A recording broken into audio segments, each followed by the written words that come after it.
Escucha Ágora al aire. Un programa realizado entre Ágora, Laboratorio Político y Comunicando Belén. Síguenos en nuestras redes sociales como @comunicando.belén y @agoralab.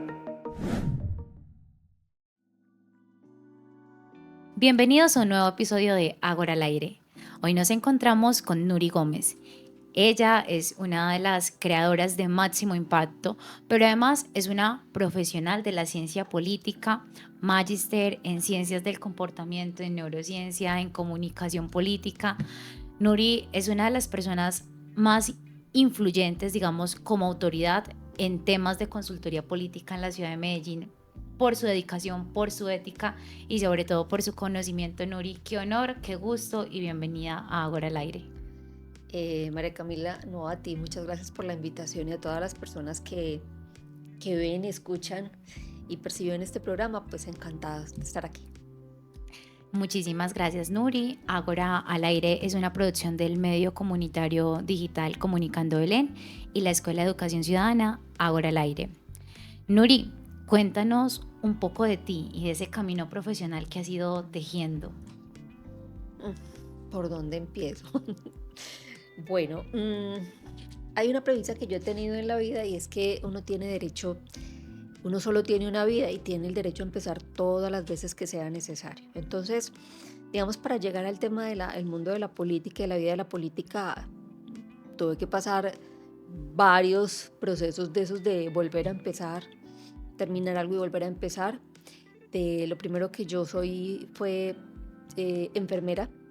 Fui enfermera durante 10 años en un hospital donde realmente se sentía de guerra específicamente.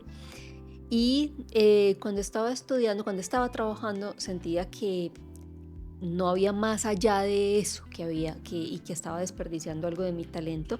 Entonces, en los últimos años de trabajo, lo que hice fue estudiar ciencia política en la Universidad Nacional. Inicialmente solamente iba a estudiar, era historia porque me encanta, pero justamente estaba naciendo ciencias políticas aquí en Medellín, la Universidad Nacional siendo la primera universidad de aquí, de Antioquia, que la ofrecía, y me encantó tanto el pénsul como las materias y todo lo que tenía que ver con la forma en cómo administrar el poder. Entonces me pareció bien interesante porque yo me la pasaba trabajando o todos los días o todas las noches en el hospital y me venía para acá, para Medellín, porque no vivía aquí. Y lo que hacía era hacer esa combinación entre estudiar y trabajar. Y disfrutaba mucho el estudio. Disfrutaba específicamente porque yo ya estaba un poquito mayor, no le doblaba la edad a mis compañeros obviamente, pero sí estaba con un grupo de jovencitos, de adolescentes recién salidos del colegio que estaban con las ganas de tragarse en el mundo. Así que la formación fue muy interesante porque éramos ya un poquito más maduros, éramos como unos 10 de la cohorte y empezamos a darle ritmo al resto de los chicos que empezaron con nosotros y se pegaron al ritmo de estudio, al ritmo de debates, al ritmo de exigencia, al ritmo de competencia, y terminamos haciendo algo muy bonito en el último año de formación. Tenía un club de chicas, de amigas, donde hicimos un primer proceso de formación política que se llamaba Ciudadanitos 2020. No les cuento qué año fue porque eso hace mucho rato, no llegaba el 2020. Y lo que buscaba, mentira, eso fue en el 2004. O sea, es decir, teníamos 16 años de poder generar una cultura política y empezamos a hacerlo con unos experimentos en colegios especialmente en grado tercero y cuarto de primaria, donde hacíamos tipo carrusel, las 4 chicas haciendo procesos completamente diferentes. Hoy día, tantos años después, 20 años después, puedo decir que las 5 que estábamos en ese proyecto que yo dirigía, todas recuerdan ese suceso o esa experiencia como la mejor que han tenido en el proceso de formación.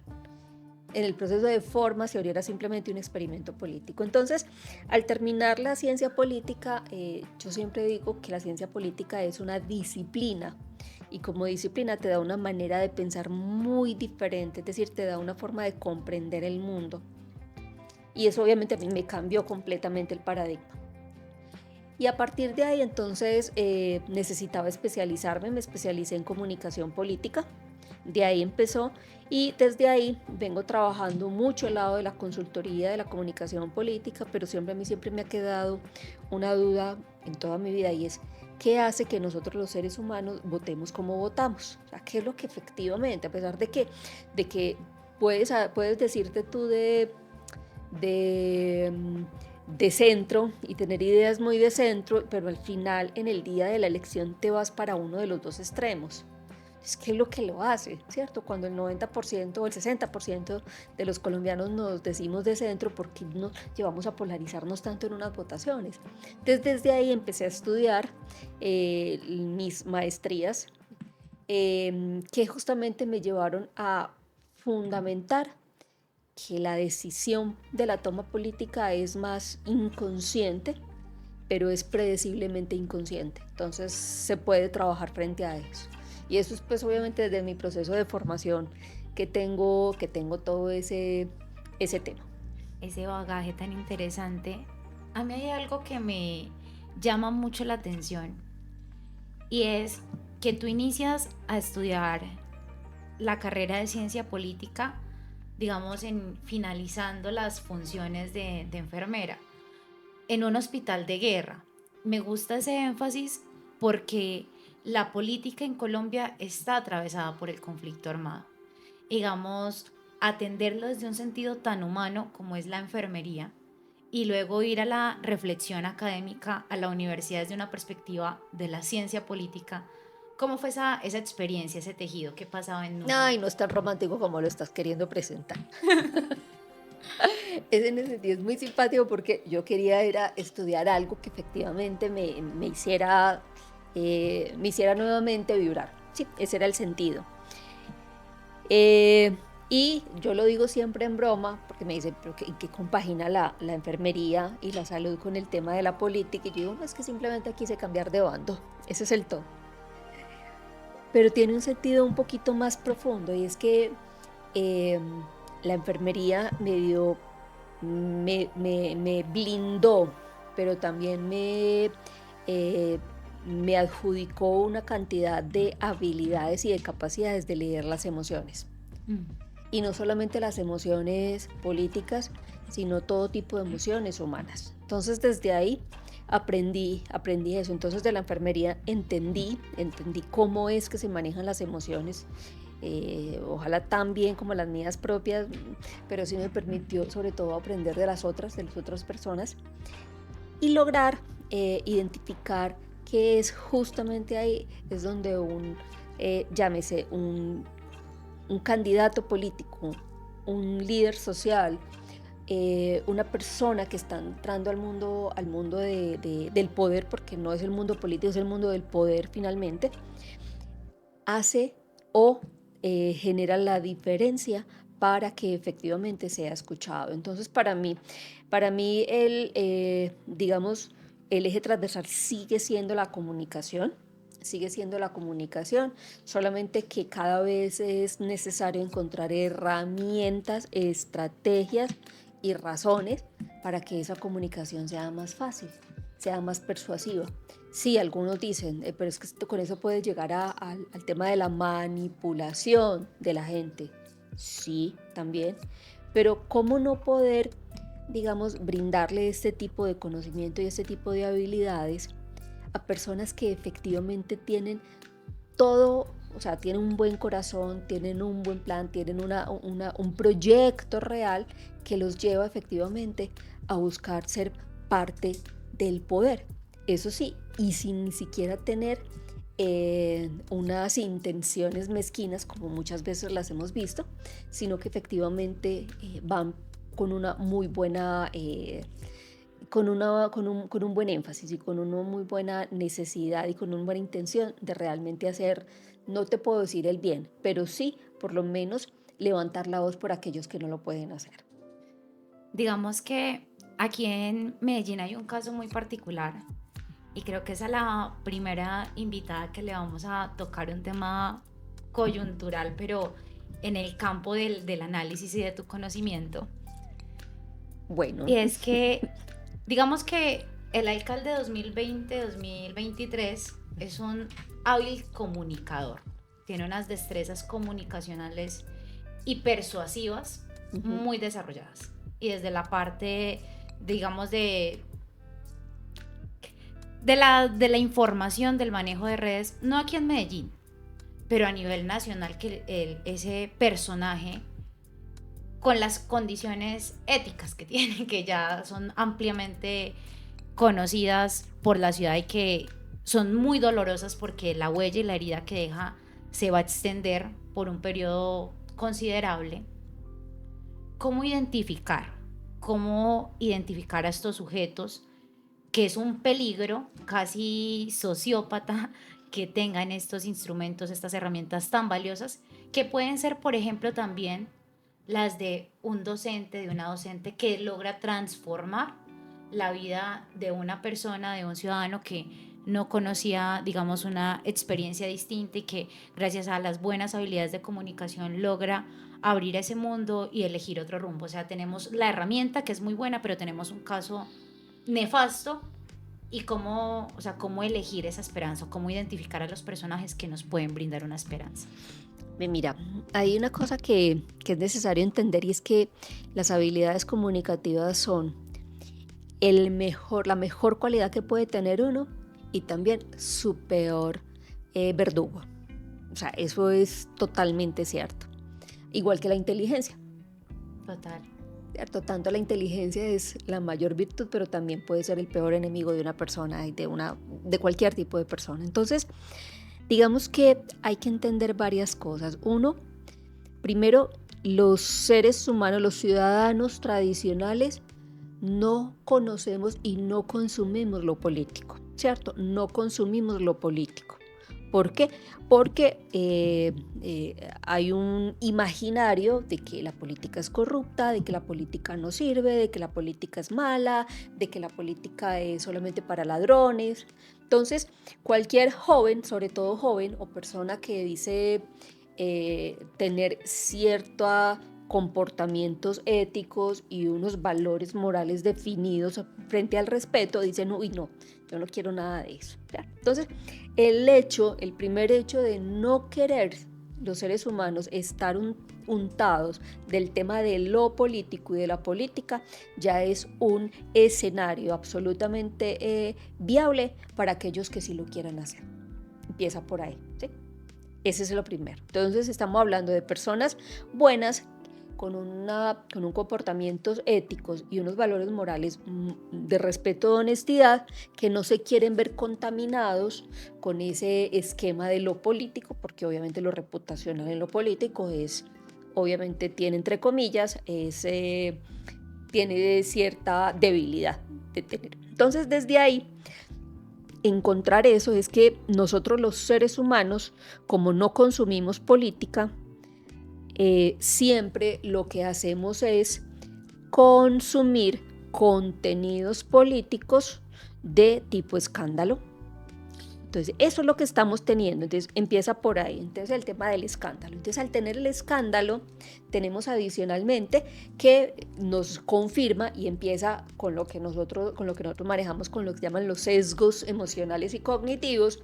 El primero se llama el sesgo de confirmación. Entonces, antes de contestarle la pregunta que me hiciste, ese sesgo de confirmación, cuando empiezan a salir ese montón de escándalos, dice, es que efectivamente eso es lo que está pasando. Claro, por eso es que todo mundo, si ve, lo político es mal.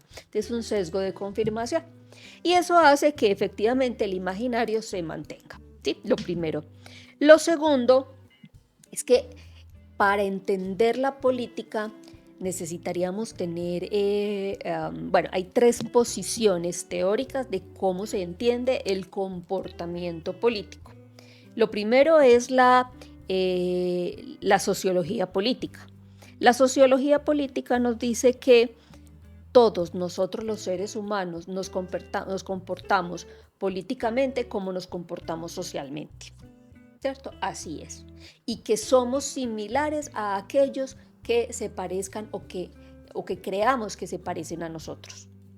Entonces, por eso ahora, sobre todo en el tema de elecciones, toda la gente dice, ok, no, es que yo voto por esa persona porque es de mi pueblo, o porque monta bicicleta así como yo, o porque tiene agenda LGBTI, porque como la tengo yo. O sea, es así, es efectivamente, o sea, por causas micro y no por una gran macrofactores, lo primero. La segunda, proyecto, ¿no? Exactamente, o por algo que me conviene efectivamente. La segunda, la psicología política, y la psicología política es el mundo de las emociones. ¿Qué es lo que aquello? Es decir, entonces ahí es donde estamos, que por ejemplo en neuropolítica uno habla de solo dos posiciones. Los seres humanos queremos cambio o queremos un status quo, o sea, que queremos que todo permanezca igual. Y así funciona nuestro cerebro, solamente de esas dos maneras en lo político. Entonces, desde ahí es que vamos con ese sentido, ¿cierto? Y la tercera teoría, el tercer campo se llama la economía política. La economía política no es la de Hacienda, no es la de la DIAN, no. Me refiero a las ciencias del comportamiento, que significa que nosotros los seres humanos lo que hacemos es, como en toda economía, es maximizar y racionalizar las decisiones. Entonces, supuestamente siempre decidimos con lo mejor.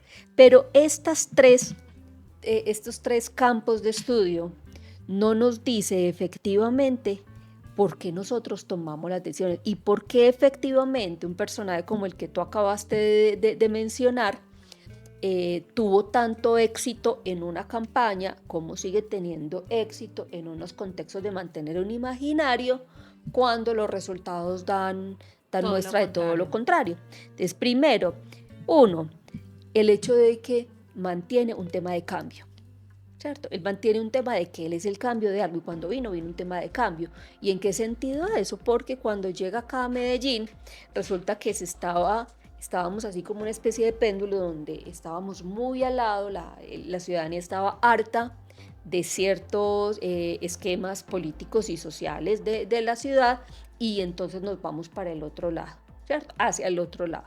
Yo siempre digo que el péndulo, como el de Foucault, entre más gira a la izquierda, más fuerza llega para la derecha. Entonces es ahí, o sea, es decir, de estar así en un vaivén hacia el centro es muy poco lo que sucede. Entonces eso fue lo primero.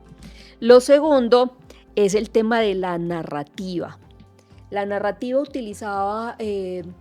siempre utiliza términos que para mí son significantes vacíos, porque cualquier persona puede tener una interpretación de lo que es futuro, de lo que es cambio.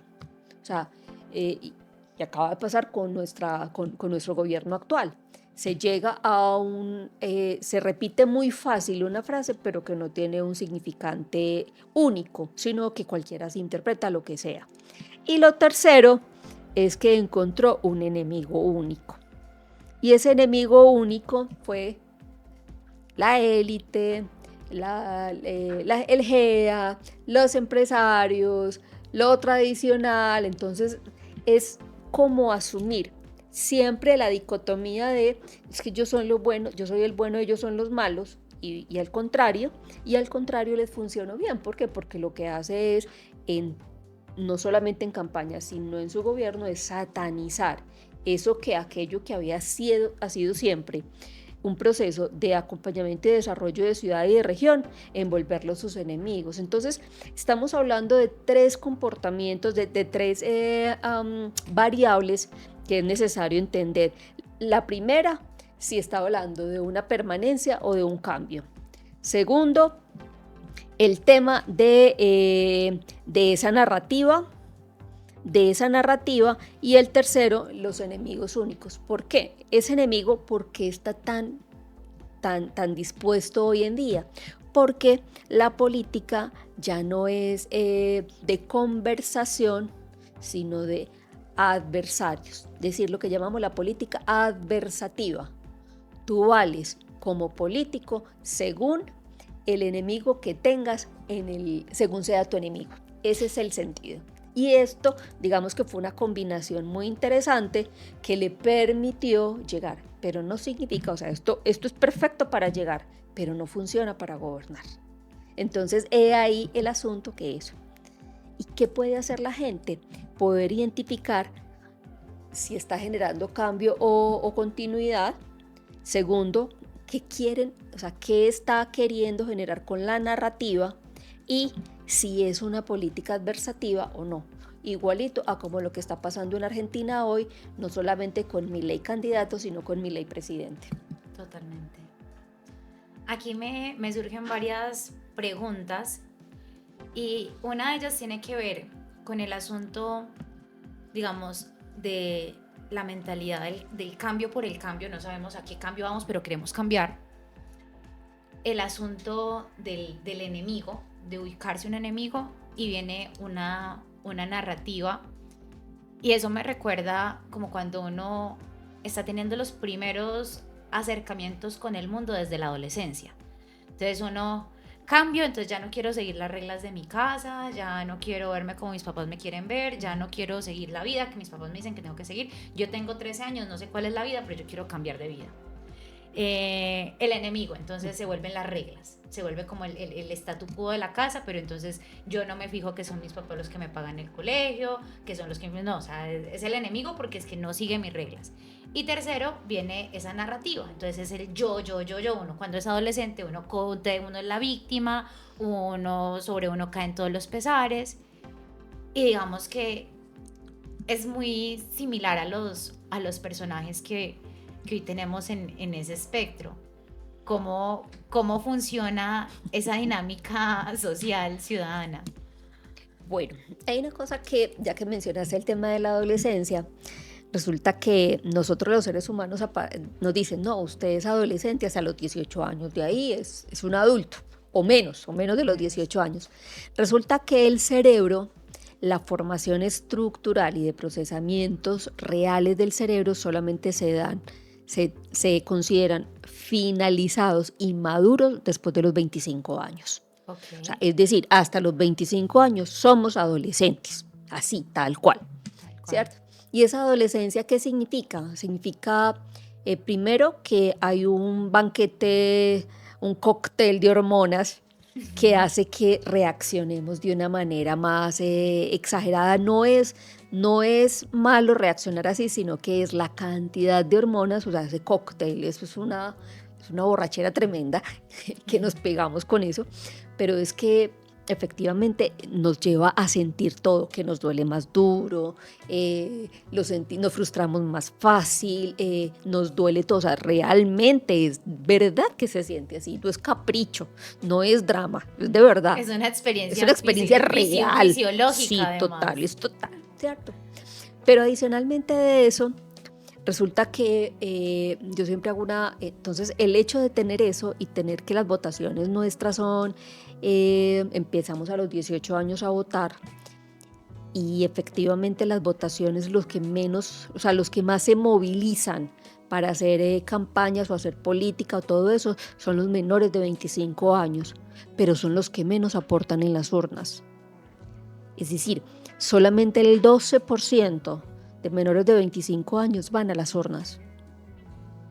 Y eso es a nivel mundial, eso ni siquiera solamente es aquí, excepto obviamente en los países que el voto es obligatorio, pero ni siquiera, por ejemplo, en Ecuador, que es obligatorio, se da eso. Un nivel de abstencionismo, por ejemplo, en las elecciones del CMJ, estos chicos eligieron con menos del 10%. Con menos del 10%, o sea, es una cosa impresionante, es decir, y era el momento de la representación. Entonces, es decir, primero, en ese sentido, la participación a las urnas no son tantas. Segundo, que la mayoría de las movilizaciones o de las causas jóvenes a veces son utilizados por personas mayores para ser transformados o ser utilizados esos movimientos jóvenes en el favor de esas causas, no de los jóvenes, sino de los propios. Mira, empieza lo que pasó con el tema de la primera línea en el 2021, las negociaciones, quienes realmente lideraron las negociaciones. Perdón que le digo, unos viejos.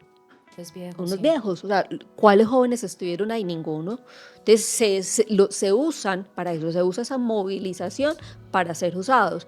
Y tercero, es que digamos que la toma de decisión en esta adolescencia política, pero yo le digo es una adolescencia política en la que estamos, es muy influida por el tema del grupo. Es decir, es algo que se llama el sesgo de endogrupo. Si tú votas por esto, yo voto por esto. Si lo dices es porque yo voy a votar por eso, si lo dices es por esto. Y lo último es que digamos, este cerebro político adolescente está relacionado con radicalismos. Para un lado, para el otro. Radicalismo. El punto medio no existe. Pero nuevamente, no es que esté disculpando a la cultura política por esto, sino que estoy dando desde el tema fisiológico unas razones del comportamiento como tal. Y efectivamente, creo que a nivel mundial hemos llegado a un tema de una adolescencia democrática, o sea, de la democracia en un estado de adolescencia. Porque ya pasamos la parte de la infancia, donde eran los padres de la patria los que nos decían por quién hay que votar y cómo hay que votar, y hemos llegado a una adolescencia, y es que los movimientos sociales, los derechos, la independencia de partidos políticos, la caída en desgracia de la mayoría, el hecho de intentar generar otro tipo de plataformas, hacen que efectivamente estemos en una adolescencia política, pero la adolescencia también va a pasar, una adolescencia democrática va a pasar cuando no nos va a tocar, a ustedes les va a tocar cuando ya estén viejitos y yo ni exista. Entonces olvídense que todavía les toca a ustedes ese tema de la adolescencia política, de sufrir de todo tipo de condiciones. Pero eso es parte de la cultura política que tenemos, y no solamente hay que aceptarla, hay que conocerla para saber cuáles pueden ser los mecanismos para ser utilizada de la mejor manera. Hay algo que me llama mucho la atención, y es que cuando iniciamos la conversación y tú utilizabas el somos de centro, el 60% de los colombianos nos identificamos en el centro, y de los radicalismos políticos también como esa parte del proceso de crecimiento, digamos, de maduración también de las ideas y del ser. Entonces podemos decir que tú nos hablas y además por la forma en que estructuras y manejas desde un lugar muy equilibrado. ¿Cómo ha sido ese proceso de construcción de Nuri Gómez a partir de todo ese conocimiento que nos abre la ciencia? O sea, de entender, más allá de decir, no tomo personal esta reacción porque ya comprendo cómo funciona y cómo eso se revierte para formarte a ti, ese saber. Creo que eso ha sido de cachetadas. Pues decir, yo no lo puedo decir diferente, porque sí han sido cachetadas que me da la vida. Es simpático porque del mundo de la consultoría política es un mundo muy masculino. La relación es un 90-10, o sea, es de verdad crítico. De 9 consultores políticos, de 10, 9 son hombres, 1 es mujer. Entonces, desde ahí empieza, cuando tú te metes al mundo de la consultoría política, no solamente electoral, sino de gobierno, de partidos, de organizaciones sociales, de movimientos, pareciera que si no eres hombre, no tuvieses la voz del poder. Y es casual. Yo me aprendí hace muchos años una frase que intento todos los días desmitificarla, y es que a las mujeres en la política se nos critica el doble y se nos perdona la mitad. Y realmente pareciera que sí, pero ojalá uno pudiera desmitificar eso, y no va desmitificando eso, porque digamos, en 2 categorías, a mí me dicen la profe Nuri, pero a este que lleva mucho menos años le dicen el consultor político. ¿Y porque a mí no me dicen consultora política y me dicen la profe? No me dicen eso, es como si estuviésemos ya, realmente hay una condición muy particular en ese sentido. Entonces, desde ahí empieza, ¿cierto? Entonces, empieza la balanza. Segundo, el hecho de que te exigen más pruebas a ti de que eres capaz de hacer las cosas. Y sí, efectivamente sí te exigen más, y ¿y eso qué hace?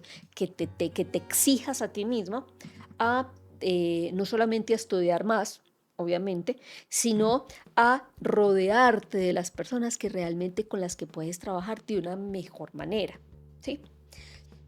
Tercero, que obviamente el hecho, sobre todo en este mundo de la consultoría política, que estamos hablando mucho del tema electoral, la cantidad de triunfos importan más que los acompañamientos. Y efectivamente, uno de 10 campañas solamente tiene un éxito. Todas las demás son derrotas y eso es universal. O sea, eso es universal. O sea, eso no es porque de 15 candidatos solamente va a ganar uno. Entonces, Claro. efectivamente, estamos hablando de que en este mundo escondemos mucho los no éxitos, yo no les digo fracasos, los no éxitos, y exaltamos demasiado lo que es, lo que es el triunfo, y esos triunfos son efímeros. El hecho es que muchas veces de esos triunfos llegan realmente estos que acompañamos al poder y luego uno termina diciendo, pero por Dios, ¿dónde está tu responsabilidad como consultor o consultora que acompañaste a este candidato o candidata? Y mira lo que está haciendo, tú con qué cara le hablas a la ciudadanía. Es decir, también nos falta un tema de responsabilidad ética.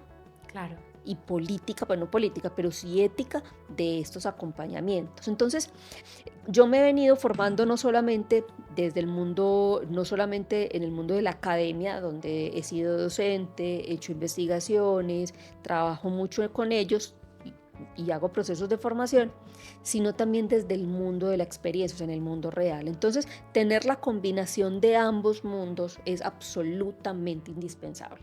¿Por qué? Porque me permite todo lo que me traigo de la academia, me lo permito experimentar en campo, en real, y viceversa. Y lo que pasa en el campo, sistematizarlo, documentarlo y volverlo modelos en el mundo O sea, ese académico. diálogo. Ese diálogo es absolutamente importante, y desde ahí es donde vienen mis mayores experiencias y mi formación como tal.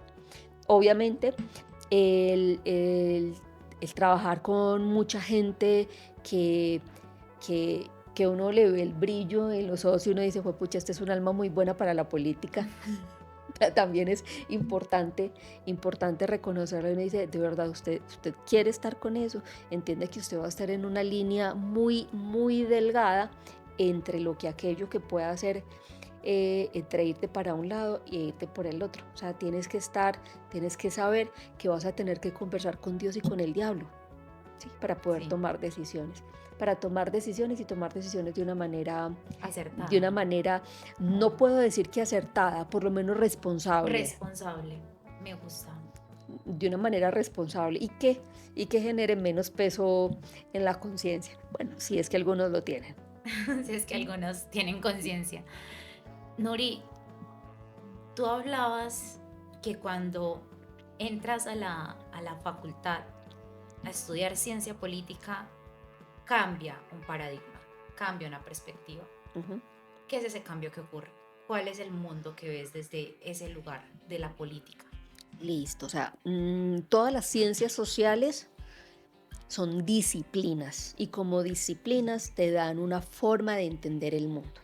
Igual que la psicología, igual que la sociología, que la antropología, que la filosofía, todas las IAs, menos las ingenierías, tienen esa condición. No, mentira, las ingenierías también permiten eso, que te dan una forma de interpretar el mundo. Entonces, ¿qué me hace desde la ciencia política entender cuál es ese marco de interpretación del mundo? Que yo tengo que vivir y conocer el mundo a partir de escenarios de futuro, escenarios presentes, trabajar siempre con sistemas complejos, con pensamiento complejo, con teoría de caos, con teoría de juegos, o sea, es decir, con toda la complejidad que tiene, que la política no es estática. Todos los días está cambiando, todos los días tiene una repercusión de una ley en una comunidad y eso cambia la relación en el hábitat y el hecho de un escándalo como rompe la confianza de un personaje con aquellas comunidades, cómo cambian las relaciones de poder y me recuerda mucho que hay un principio que también en política me lo aprendí hace mucho rato y es que en política tú no tienes amigos ni enemigos, tienes intereses y los intereses cambian y van cambiando. Entonces, por eso es muy simpático cuando yo escucho posiciones tan radicales de no, es que yo era de aquí, pero este traicionó y esta una cosa y esta la otra. Los políticos son pragmáticos. Los políticos deberían ser pragmáticos. Los políticos ideólogos no funcionan en el mundo real de la política real. Funcionan en la teoría, pero no en la realidad. Por eso tienen que ser pragmáticos. Y hay algo que tú mencionabas y quiero profundizar en ese concepto de la complejidad. ¿Cómo entender la complejidad? ¿Cómo la entendemos la ciudadanía en general? ¿Cómo entender esa complejidad? Es que como es de bueno cuando a uno le dicen, vean, esto es paso 1, paso 2 y paso 3. La simplificación en política no hay, no existe. No es posible. No es posible. Porque no además es posible. Los seres humanos somos complejos. Sí, a ver, ¿por qué? Primero porque estamos hablando de que hay el solo hecho de los cambios permanentes, de que una sola variable, que es una acción, rompe completamente el sistema. Es decir, estamos hablando de la famosa caja negra de sistemas, ¿cierto? Que hay unas entradas, la caja negra donde todo sucede y uno no sabe qué pasa, y afuera y hay un tema de un input y un output, ¿cierto? La salida. Entonces, en ese sentido, hay que entender que en la política, el mundo político no tiene una sola entrada, tiene múltiples entradas. Esa caja negra tiene múltiples entradas, múltiples, ¿sí? Y lo que pasa adentro es ¿cómo es que se llama? Como el rayo de Tesla, la bolita esa de Tesla con un montón de rayos.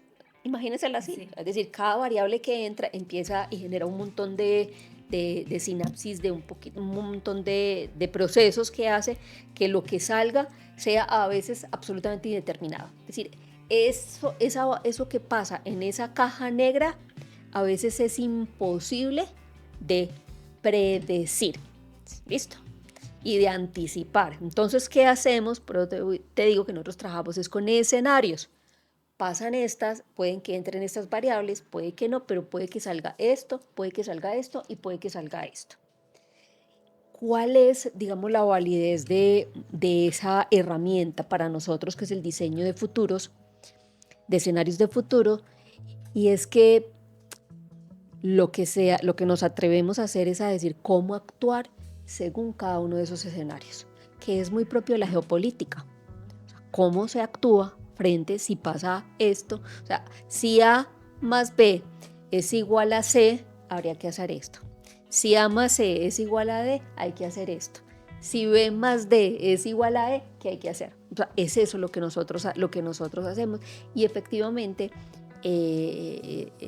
digamos, el análisis, la consultoría política está en ese sentido, y menos en lo que hacemos ahora, sobre todo desde mi gremio, que es generar una cantidad de narraciones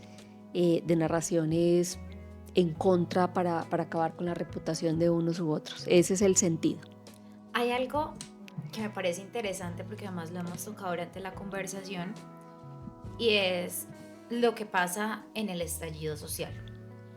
Y creo que hoy leí algo en X de un alto exfuncionario del gobierno nacional, precisamente tenía un cargo muy, muy alto durante el 2021 que ocurre este suceso, y decía,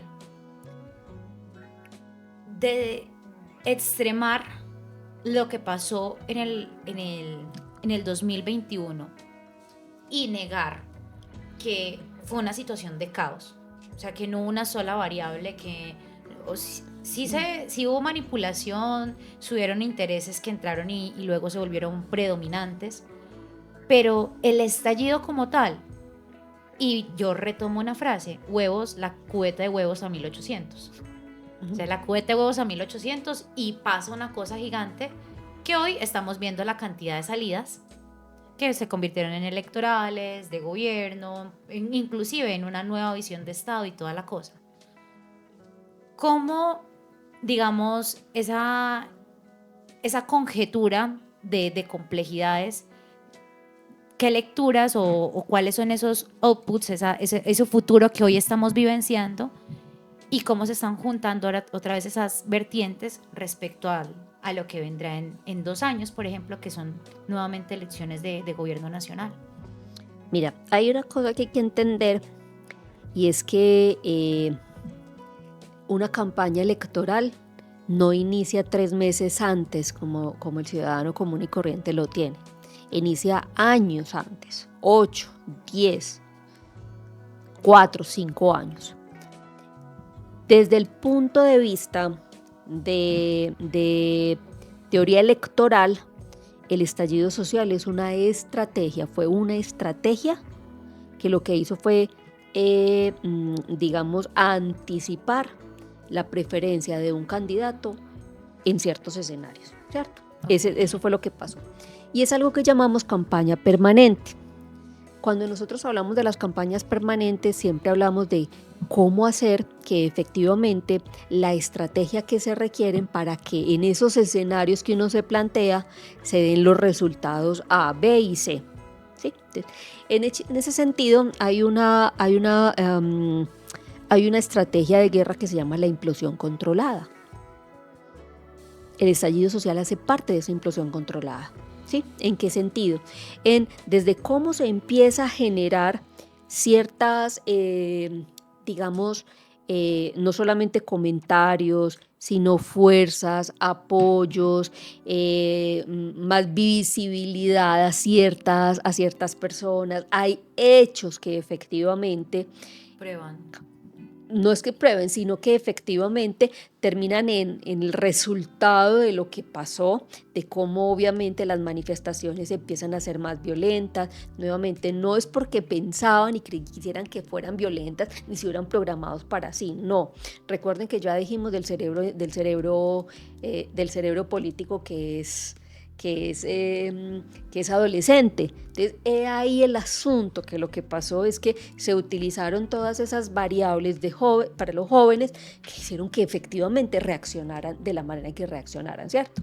Entonces, el hecho de tener esta implosión controlada con una campaña permanente, con unos mensajes que efectivamente empezaron a filtrarse no solamente por redes sociales, sino a través de otro tipo de espacios, el hecho de apoyos, tanto de medios de comunicación como de artistas, como de pensadores, hicieron que efectivamente esa voz inicial de pedir un cambio, fuera aunándose cada vez más y fuera más fuerte, que llevó a lo que se está pasando, ¿cierto?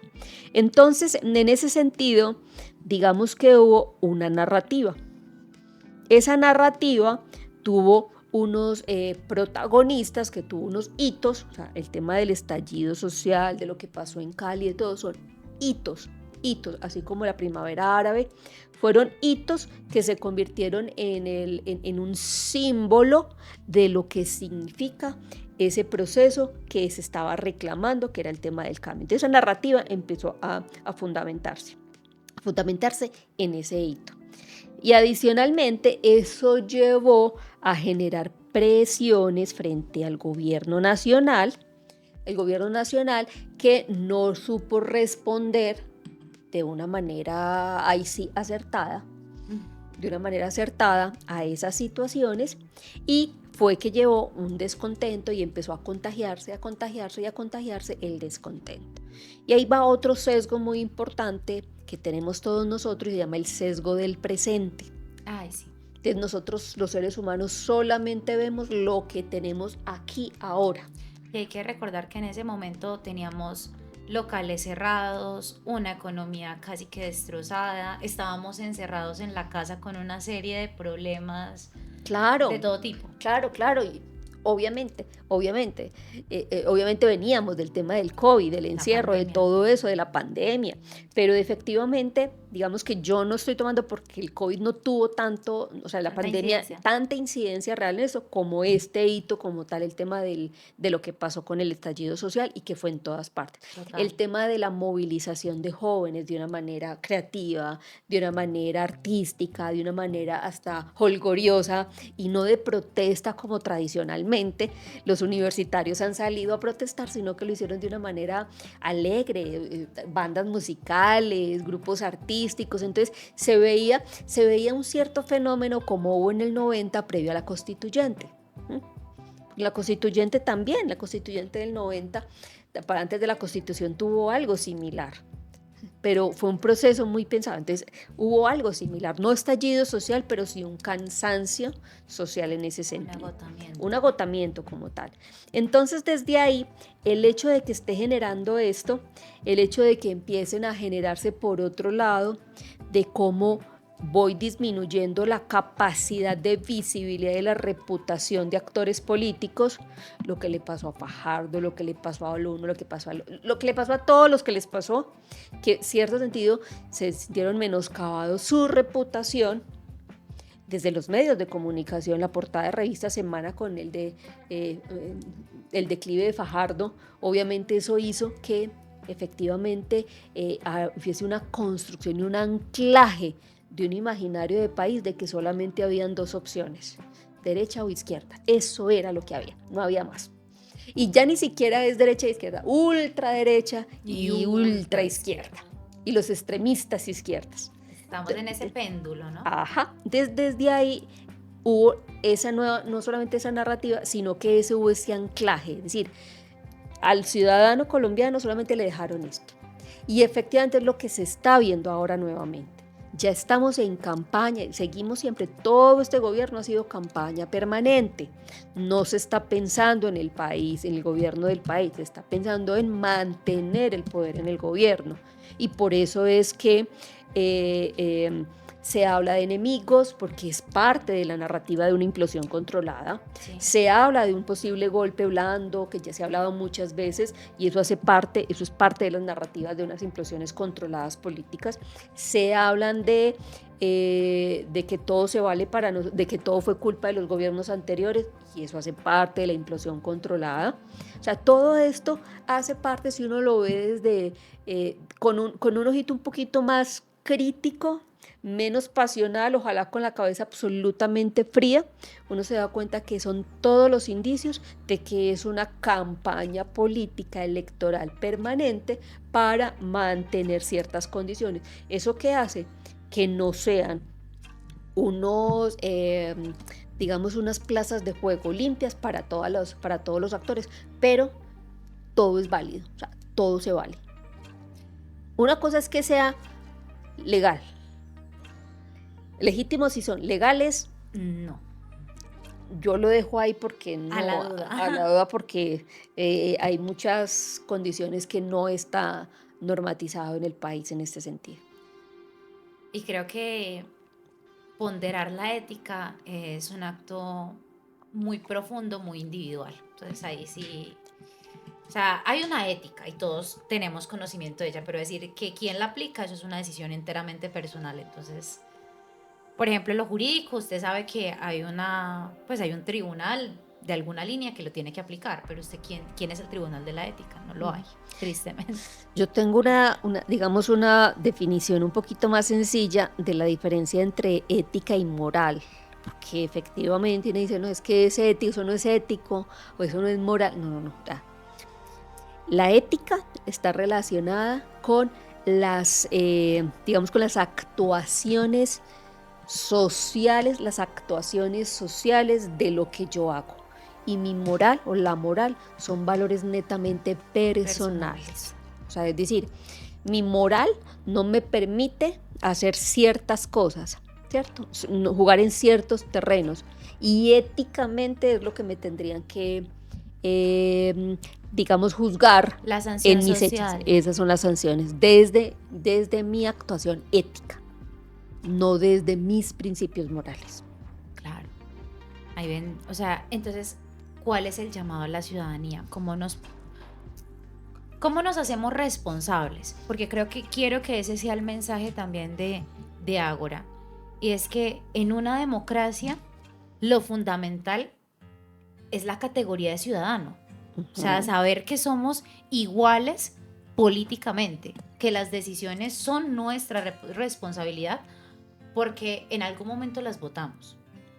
Bien sea en octubre, bien sea en junio, o bien sea haciendo parte de las audiencias públicas, haciendo parte de los mecanismos de deliberación, movilizándonos, haciendo el control político respectivo. ¿Qué hacer como ciudadanía? Mira, hay una cifra muy dura y muy triste que a mí siempre me toca dar, y es que solamente el 10% de la ciudadanía le interesa lo político, solo el 10%. Y de ese 10% que le interesa la política, solamente conocen el 10% de lo que es la política. ¿Sí? O sea, una cosa es cantidad y la otra es calidad. Calidad. O sea, estamos como en un 1% que le gusta y le entiende. Más o menos así, ¿cierto? Entonces, en ese sentido, tú lo dijiste muy bien, estamos hablando de responsabilidad. ¿Sí? El hecho de poder, de que el ciudadano, de que cualquiera de nosotros, porque mismo el ciudadano es decir, nosotros. Yo me hago responsable de si voy a acompañar a una candidatura, o sea, a darle mi voto por una candidatura, no solamente es en el momento de poner el voto, la rayita, el X, el dedito, para que salga elegido o elegida, sino también responsable en el acompañamiento del cumplimiento de los compromisos. Yo tengo el deber, la responsabilidad de hacerle el seguimiento y el control a esas acciones, de exigir que se den, pero también tengo el deber de defender, proteger y dar testimonio de lo que está haciendo esa persona. Es decir, creo que, voy a decir algo muy duro, discúlpeme el chiste malo, pero es como cuando la pareja se acuesta y la muchacha queda embarazada y el tipo dice, yo no quiero saber absolutamente nada, no me importa. Pareciera que así hacemos en política. Somos abortadores de nuestros propios procesos políticos. De nuestro propio voto, de nuestro propio voto, claro. De nuestro país. Abortamos el país. Abortamos el país, en cierto sentido. Somos muy responsables porque simplemente consumamos ese acto, para algunos hasta orgásmico, cuando son votos en contra. Total. Y hasta ahí llegamos, no nos hacemos responsables de lo que realmente estamos haciendo ahí. Y eso nos lleva a que efectivamente nos desinteresemos. Si tuviéramos, aunque sea una pequeña nivel de conciencia de que ese voto es un hijo, por decirlo de alguna manera, y no puedo decir que es un hijo humano, puede ser un hijo perruno, un hijo gatuno, pues ya que tenemos tantos hijos diferentes. A veces tenemos hijos proyectos también. Claro, o hijos plantas, como en mi casa, como maticas. Pero a partir de ahí, si fuéramos conscientes de que eso implica que eso que nosotros votamos ahí es efectivamente un proceso, un hijo, ahí nosotros nos haríamos cargo de lo que nosotros estamos votando. Pero para mí siempre es muy crítico reconocer que el hecho de mantener alejado a las audiencias jóvenes de lo político y de la política también es una estrategia para que aquellos que quieren mantener o detentar el poder estén más impunes en la realización de todos los proyectos que hacen, buenos o malos. Claro que sí, de hecho el artículo 41 de la Constitución Política, que respalda todos estos procesos, habla de el deber y la responsabilidad de educar para la democracia, de educar a la ciudadanía en los principios que fundamentan un orden constitucional, un Estado social de derecho. Porque si el que no sabe es como el que no ve, decía mi abuelo, que no sabe es como el que no ve. Pero el hecho de no conocer la norma no lo exime de ser responsable del claro, pues por ejemplo, gustará o no, a algunos les gusta, a otros no les gusta el gobierno nacional, pero la reforma tributaria nos aplica por igual a todos. Igualito. Le gustará o no les gustará las decisiones políticas respecto al sistema de salud, pero nos la aplican a todos. Eso desentender no es una opción, yo creo. Es más bien, es una opción, desentenderse es una opción, pero entonces hay que hacerse responsable de las consecuencias que eso Total, conlleva. así es. Nuri, aquí tenemos una pregunta bien interesante para nuestros invitados e invitadas muy especiales, y es que en un escenario hipotético, y tú hablabas, el peligro de desentenderse es que lleguen los peores. Eso Aristóteles en algún momento lo mencionó. Digamos que aquí en Ágora nos gustaría que sean los mejores. Y llamamos 5 minutos a Nuri a asumir la presidencia de Colombia. 5 minutos, solamente son 5 minutos. Como cuando fue por allá a mediados del siglo XX que hubo esa crisis cuando fueron 3 presidentes en un día. Entonces ahí son 5 minutos, Nuri. Tienes 5 minutos, los medios encima, el país encima y y un lapicero. ¿Qué haces? ¿Qué hago? ¿Qué ¿Qué hago para dices? este país? ¿Qué haces? ¿Qué dices? ¿Qué le invitas a hacer a este país? ¿Qué invito a hacer este país? Em, Primero yo subiría la edad de votación, no bajarla. El primer decreto firmado. Sí.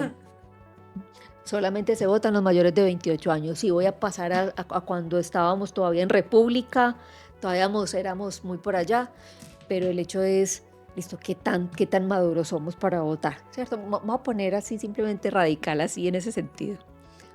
Votación mayores de 28 años. ¿Listo? Segundo, nada de religión en colegios.